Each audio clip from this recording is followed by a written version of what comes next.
Hello, good morning! How to win friends and influence people ang pag-uusapan natin ngayon. That's the first 5 seconds of my vlog today. And sana panoorin nyo hanggang dulo dahil maikli lang ito. Pero 10 points ito, paano ba natin kung mananalo tayo o mananalo tayong lahat sa ating mga kaibigan para magkaroon tayo ng mga kaibigan. Number one ako na fan sa wife ko dahil magaling makipagkaibigan. Pag makipagkaibigan siya, nakikita ko galing siya sa puso. Pero mayroong suggestion dito si Dale Carnegie na isa sa famous author, American author, How to Win Friends and Influence People. Dito kasi ang unang pinag-uusapan natin kung baga sa principle-centered living. Ang una, yung trustworthiness. Yan ang pag-uusapan natin ngayon. Number 1, gamit lang ako ng salamin . By the way, kahapon mayroon akong mali na gusto kong i-correct. I apologize kung nagkamali ako. Sabi ko, pagpasok ko sa CR, tumingin ako kaagad. Doon dapat sa salamin. Sa salamin ako na pagtingin ko parang, anong tawag dito, yung hindi ko na makita ang sarili ko, parang shadow na lang. Ano ng shadow? Ano, labing? Ulap. Parang ulap na lang, sabi ni Whitey. Ang number 1 na para natin, magkaroon ng ang mga tao ng simpatiya sa atin ay number 1, do not criticize, condemn, or complain. Wag natin sisiraan ang ating mga kapwa-tao. Kung ano ang kanilang kasiraan, pwede natin silang kausapin ng personal. Di po ba? Wag natin sila i-condemn sa kanilang mga pagkakamali. Lahat naman tayo nagkakamali, di ba? So, do not criticize, condemn, or complain. Number 2, be generous with praise. Ibig sabihin nito, kung anong nakikita natin na kagandahan sa kanila o kapurihan, huwag natin ipagdamot yan. Halimbawa, maganda yung suot nila o ang ganda ng suot mo na i-impress ako. Pero walang nang bola. Kasi dati ako bolero . Wala nang bola yan. Number 3, remember their names. Just imagine, yung wife ko nga, sinisisitan ko, nagagalit . Di ba? Tawagin natin sila sa pangalan. Number 4, be genuinely interested in other people. Di ba? Kailangan ipakita natin ang interest natin sa tao. Walang pagpapakunwari. Number 5, know the value of charm. Yan ang ibig sabihin, ang smile ay napakaganda. Pagngiti, hindi para tayong laging nakasimangot. Number 6, apologize sincerely when you make a mistake. Pag nagkamali tayo, maalala natin, mali ako rin . Then we have to apologize sincerely when we make a mistake. Number 7, don't attempt to win an argument. Huwag natin pangangahasan na manalo tayo ng argumento. Di ba? Mahirap 'yun. Kaya nandoon ang madalas na away. Number 8, begin on common ground. Ibig sabihin, kailangan align tayo. Itong pag-uusapan natin ito ang resulta na gusto natin. 'Di ba? Kumita kayo, na para mapagaan at maganda ang buhay at pamumuhay. Diba? Begin on common ground. Number 9, have others believe your ideas and conclusion are theirs. Pakita natin na ang mga ideya natin ay ideya rin nila, lalo na napakaganda. Di po ba? Then number 10, not but not the least, make people feel important. So, yan ang ipakita natin na mahalaga sila, ang kapwa natin. Para sa akin, napakahalaga po ninyo. Oh. Tanggapin man ninyo ang aking ideya o hindi, mahalaga pa rin kayo sa akin. Sabi nga ng isa kong kapatid, si Ka Fernan, sabi niya, tama yan. Di po ba? Ibig sabihin, ipinakita niya sa akin na mahalaga ang sinasabi ko para sa aking kapwa-tao. Di po ba? Number 11, ito na. Ipapasok ko na yung salveo. Oh, by the way, ipapakita ko lang sa inyo itong sulat, ha. Ayan. Makikita ninyo, isinulat ko muna ito na how to win friends and influence people para makita ko rin na paganda ang sulat ko. Kasi one time pumasok kami sa bangko, ipinaulit yung pirma ko, pinaulit ng teller. Akala niya siguro hindi ako. Sabi ko na stroke ang ang pati pirma ko, hindi lang ang katawan ko. So nung ko uli, doon na niya inaprubahan. Pero kung hindi ako nakakamali, yung pangatlo na, kasi nung pangalawa, ipinaulit-uli niya sa akin ang aking pirma. Dahil hindi tali roon, dahil may record naman kasi tayo roon sa monitor ng computer na hindi nagmamatch doon sa aking pirma.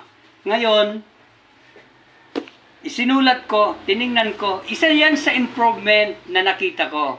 Bukod sa aking maintenance, isinasabay ko sa salveo. Kanina pagising ko, siyempre ang uunahin natin yung para sa sarili. Tapos, bago ako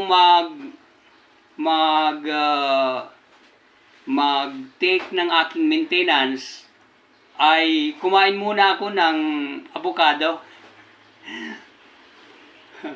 Hindi nga lang na ang avocado pwede dahil may sira na. Kumain na lang ako ng binili naming torta kagabi. Kagabi. Pagkatapos namin bumili sa Mercury ng maintenance, kami ng wifi ko. Oh. So, that is, ipinopromote ko ang salveo. Makikita na mapapansin mo, kahit wala kang sakit, pwede ka sumubok sa produkto. Hindi mo kailangan magkasakit kasi napakamahal. Pag magkasakit tayo, napakamahal sa hospital. Ika nga ni Mrs. kagabi, na ambulance pa lang, 16 mil na. So tayo mga senior, lalo na, ang isa sa mga prioridad natin ay ang kalusugan natin. Ang una kong prioridad, syempre, yung paglilingkod sa Diyos, worship, service to God, yung pagsamba. Nung nakaraan nga, sabi ko, hindi na ako sasamba dahil di ko na kaya. Then nag-assert ang wife ko, anong hindi ka sasamba? Hindi mo kayang maglakad. Oo, hindi ko na kaya maglakad na dahil nanghihina lahat. Yung dulo ng paa ko, yung gripping ng kamay ko. So, hindi pumayag ang aking may bahay. So, tuloy-tuloy ang aking pagsamba. Maraming salamat tayong mga mahal sa buhay. Oo. Kung alam natin ang tama, ay i-assert natin. Huwag lang tayong nag-insist. Kasi ang insistence, nandoon yung samaan ng loob, assert lang tayo, suggest lang tayo para maano natin, gawa natin ang tama para sa para sa magandang kahihinatnan ng buhay natin, mapagaan natin at mapaganda ang buhay natin. By the way, sa paglilingkod ko sa Diyos, ang tunay kung bakit ako nakapagpatuloy, ang tunay kong layunin ay makamtan ko ang buhay na walang hanggan na ipinangkangako ng Panginoong Hesus at pagtahan sa bayang banal. Doon sa bayang banal, lansangan pa lang, ginto na at walang upa ang bahay. Diba? Dito, nahihirapan tayo sa pag-upa ng bahay. Lalo na nung wala pa tayong hanap buhay. By the way, itong na ito, naaalala ko noong una kong nakilala ang online business na sana anuhin nyo rin, tangkilikin nyo rin. Ang una kong nag-subscribe sa akin, ibig sabihin tumangkilik sa aking produkto, ay nagtatrabaho sa Malaysia. Nandun pa siya sa Malaysia nung kumuha siya. Taga Balugo, dito sa Western Samar, malapit sa Calbiga. Di ko lang alala ang pangalan. Kasasabi lang natin how to win friends, Basta taga Balugo, di ako nagkakamali, Babon ang kanyang pangalan. Nakauwi na siya sa Balugo. At pangalawa, isang security guard. Oo. Ngayon, napakagadali ang Salveo dahil pumapayag ang Salveo ng order na COD. Pagpasok nyo roon, yung kind of payment doon sa website, ang i-click po ninyo yung COD. Subukin po ninyo. Walang mawawala naman sa inyo Pagdating sa inyo at ayaw nyo, bagong isip nyo, huwag nyong bayaran. By the way, may dalawa akong order. May dalawa akong order na i-deliver dyan sa Pulangi. Ayaw ko magsinungaling, yan ang pagkakamali ko sa una kong order kasi kailangan ko ang supply ng Salveo. Umorder ako ng dalawa pero ang shipping address ay Pulangi, Calbiga, Western Samar. Ko pa yung province ko, Western Samar. So, dyan i-deliver. Kung iisipin natin, we can deliver our products everywhere. Kahit may international order tayo. Piliin lang natin ang international order. At kunin natin kung may i-deliver sa mga customers natin, may pagdideliveran na sa ibang bansa, hayaan na natin ang dropshipping team natin ang mag-package, ang mag-deliver, at mangulikta ng order. Kasi ang suggestion ko nga, di ba COD, yung team na natin ang magdi-deliver, sila na, imagine na sa bahay ka lang, diba, gumagawa ka ng negosyo. Magandang karunungan ito at pag ma-master nyo na, if you are learned, if you are already skilled, with a successful mind, tuloy-tuloy na yan, tuloy-tuloy. Huwag kayo matakot, diba, sino bang walang takot? Mayroon. Lalo na itong gagastusin natin, anong ipupuhunan natin, ay galing sa hard-earned money natin. Pero huwag kayong matakot, iba ang gastos, iba ang investment. Puhunan. Ang gastos, halimbawa mangutang ka, idiretso mo kagad sa para mag-shopping ka. Diba? Idiretso mo kagad sa SM o kaya sa mga mall. Mali iyon. Ang tama, mamuhunan muna tayo. Ang pera natin na pinaghirapan, ipuhunan muna natin para kumita. May tinatawag yan na ROI o Return on Investment. Kasi ang susunod nito, 'Di ba? Ang susunod dito, kung magaling na tayo, halimbawa ito, drop shipping. Oh, sa 5 rules of happiness na ipinost ko, inalagay ko dyan ang mga kumikita na sa dropshipping. Ang pinakamataas si Kill. Kill ang Kill ang kanyang first name. Di ko na aanuin yung kanyang buong pangalan na para protection sa seguridad niya. Pero kumikita siya siyang highest earner, 1.6 million as of February. 20 pa lang ng February, kumita na siya ng 1.6 million. O, di ba? At napag-aanuhan yan, napag-aaralan. Ito talagang itinuloy ko ang aking dati na online business sa Unity Network. Itinuloy ko yan. Ang naging reward pa roon, nag-send sa akin ang Google galing sa Vietnam, Cambodia, na para gumawa ng website. Makikita po ninyo, i-search nyo paper and metal scrap buyer.